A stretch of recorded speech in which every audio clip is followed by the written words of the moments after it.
Good evening to all of you. आज हम यहाँ पे जो कंप्यूटर के क्वेश्चंस करेंगे जो कि आपको जूनियर ऑफिस असिस्टेंट आईटी 965 के एग्जाम में देखने को मिलेंगे। और इस बार जो 939 वाला पेपर हुआ था उसमें बेसिक जो क्वेश्चंस थे आपके कंप्यूटर के वो पूछे गए थे मैक्सिमम। तो हम उन्हीं बेसिक्स क्वेश्चन को जो यहाँ पे जो सॉल्व करेंगे आज। तो आइए चले वीडियो को शुरू करते हैं। आज काफ़ी दिनों बाद मैं लेक्चर ले रहा हूँ तो प्लीज़ ध्यान से देखिएगा लेक्चर को। एंड टेलीग्राम पे जब मैं आपको ये पीडीएफ डाल दूंगा तो टेलीग्राम को आप ज्वाइन कर सकते हैं, लिंक उसका डिस्क्रिप्शन बॉक्स में है, वहाँ से आप ज्वाइन कर सकते हैं। तो आइए चलिए वीडियो को शुरू करते हैं।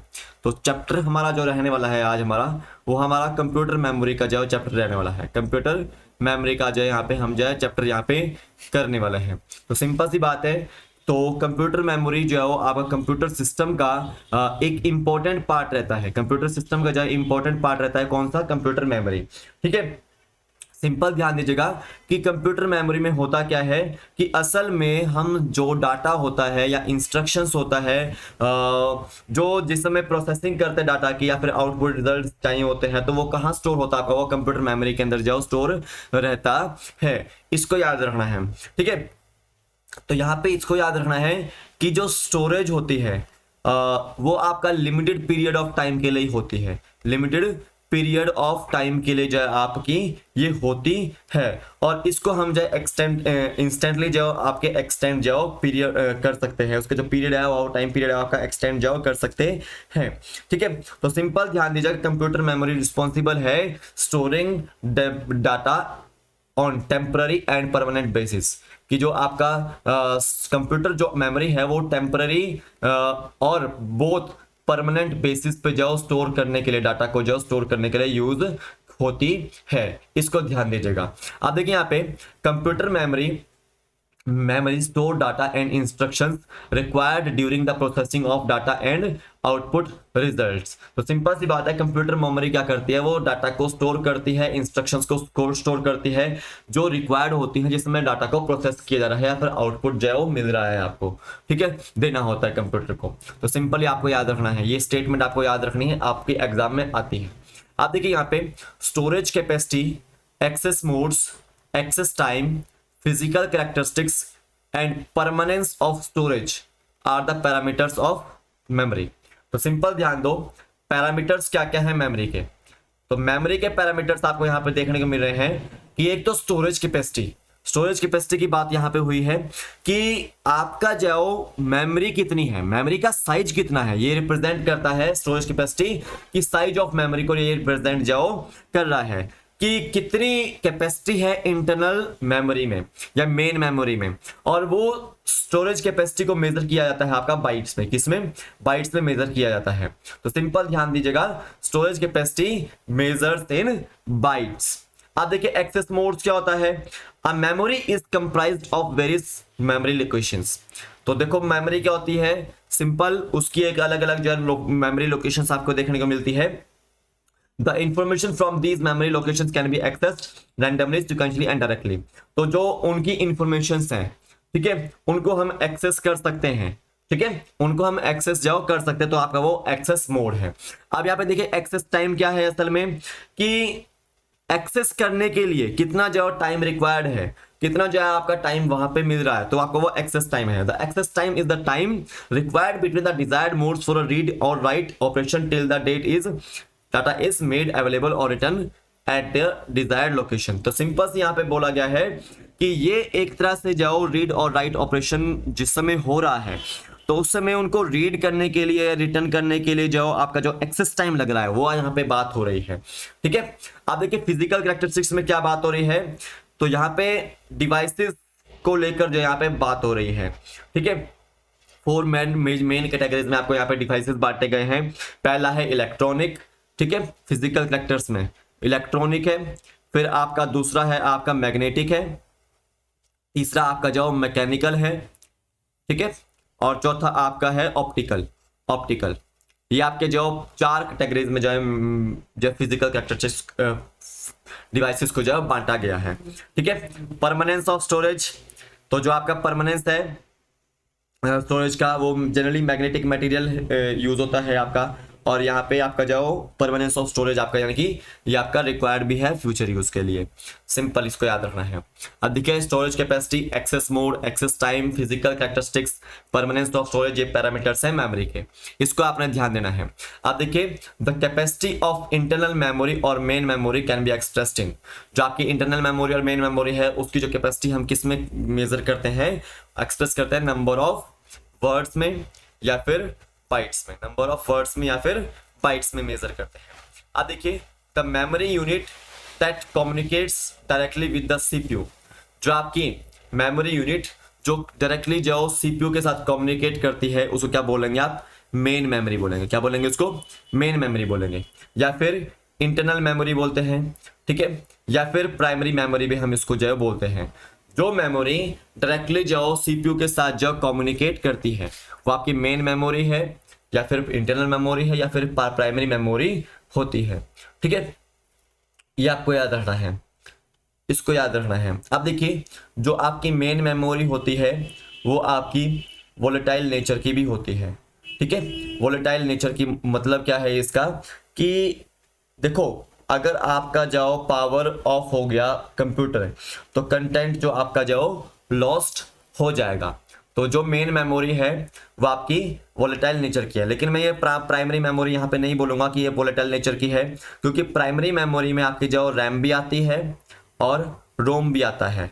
तो देखो रैम जो है वो आपका वोलेटाइल नेचर का होता है, ठीक है, और देखो जो रोम है आपका वो नॉन वोलेटाइल नेचर का है, ठीक है, नॉन वोलेटाइल नेचर का है। तो इसको आपको पता होना चाहिए। सरदार पटेल यूनिवर्सिटी में जो भी क्वेश्चन आया था ये आया था कि आपका ROM is a non volatile in nature and RAM is a volatile in nature. तो मेन मेमोरी आपकी जो वोलेटाइल नेचर की देखने को मिलती है कि जिसमें आपने जो अगर आपने पावर ऑफ कर दिया कंप्यूटर तो आपका जो है डाटा जो है लॉस्ट हो जाएगा, कंटेंट जो है लॉस्ट हो जाएगा, इसको याद रखना है। आप देखिए तो प्राइमरी मेमोरी को हम रैंडम एक्सेस मेमोरी में भी क्लासिफाई कर सकते हैं या फिर रीड ओनली मेमोरी यानी कि रोम में भी जो क्लासिफाई जो है इसको हम जो कर सकते हैं।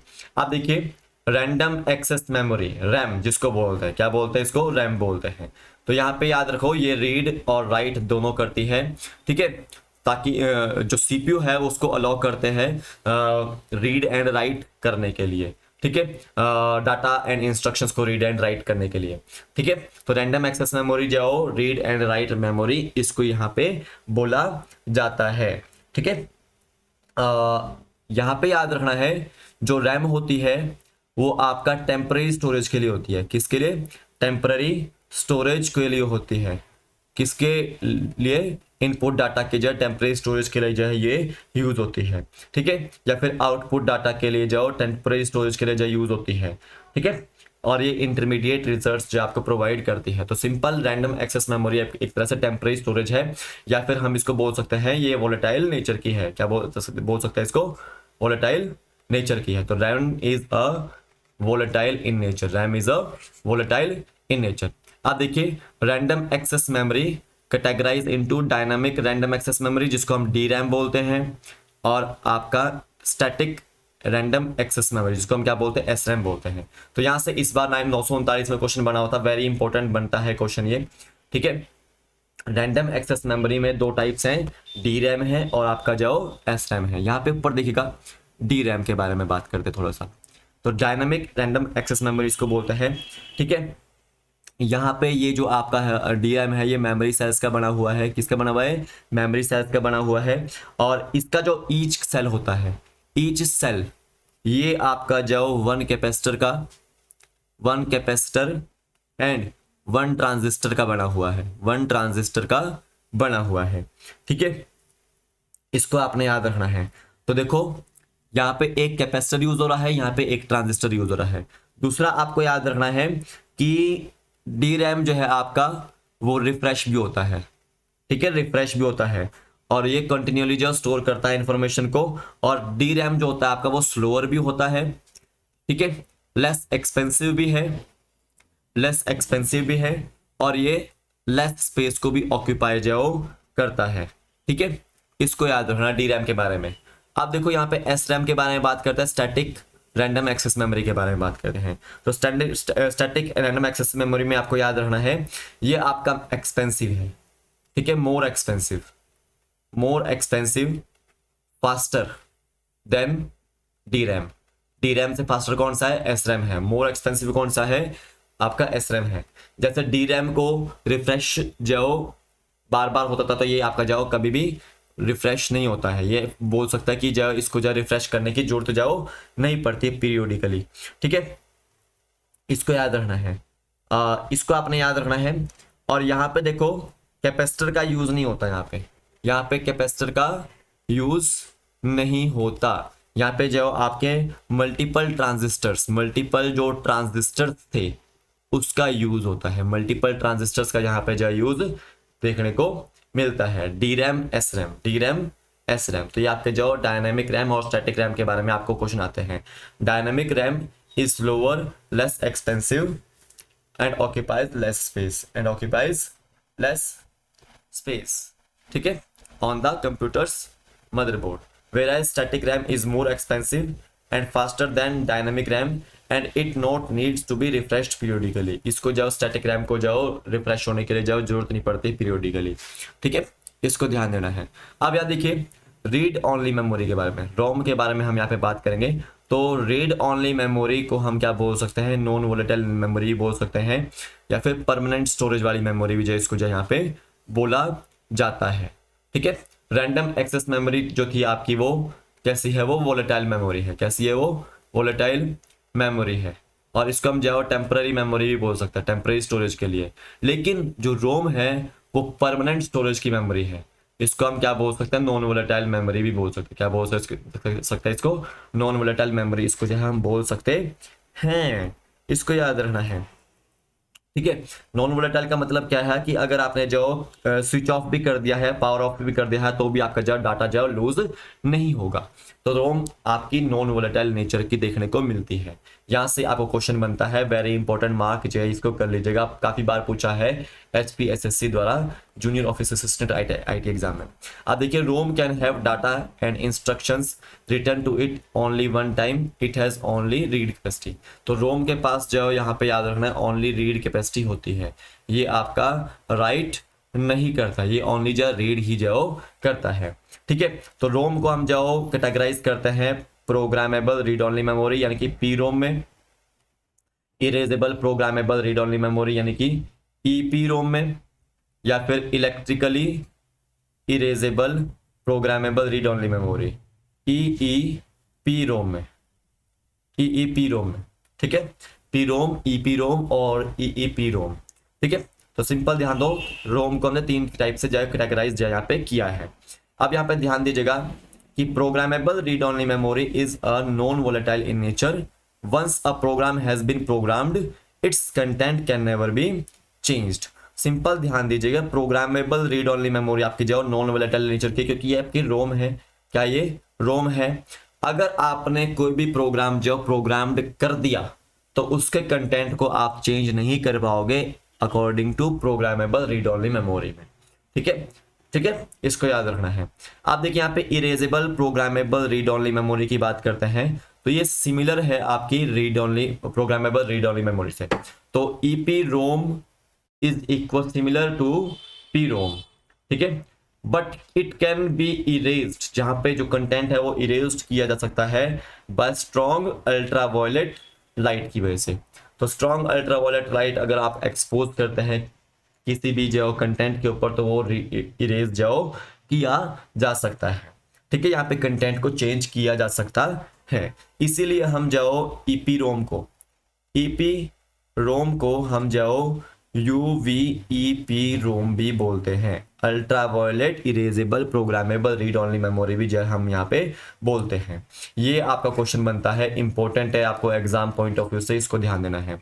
अब देखिए इलेक्ट्रिकली जो erasable programmable read only memory है वो आपकी ईपी रोम से जाओ सिमिलर रहती है, ईपी रोम से सिमिलर रहती है, ठीक है। तो यहाँ पे जब आप इलेक्ट्रिकली जाओ किसी भी कंटेंट को इरेज जाओ कर सकते हो, देन उसको जो आप इलेक्ट्रिकली रिटर्न कर सकते हो, ठीक है, इसको आपने याद रखना है। और यहाँ पे जो बर्निंग के लिए आप जो क्या प्रोसेस यूज कर सकते हो, पर एक्सपोजर कर सकते हो, इलेक्ट्रिकल पल्सेस का जो आप इस्तेमाल जो कर सकते हो, इसको ध्यान दीजिएगा। ठीक है, तो ये आपके जो रीड ओनली मेमोरी से रिलेटेड जो क्वेश्चंस बनते थे या रैम से रिलेटेड क्वेश्चंस बनते थे तो आपको मैंने करवा दिए हैं। तो इतना याद रखिएगा कि जो साइज होता है, स्टोरेज कैपेसिटी होती है, उसको हम जब बाइट्स में मेजर करते हैं। डी रैम और एस रैम में से फास्टर कौन सा है? एस रैम है। ठीक है, मोर एक्सपेंसिव कौन सा है? एस रैम है। डी रैम आपका जो लेस एक्सपेंसिव है और लो स्पेस आपका जो ग्रहण करता है डी रैम। ठीक है, इसको याद रखना है।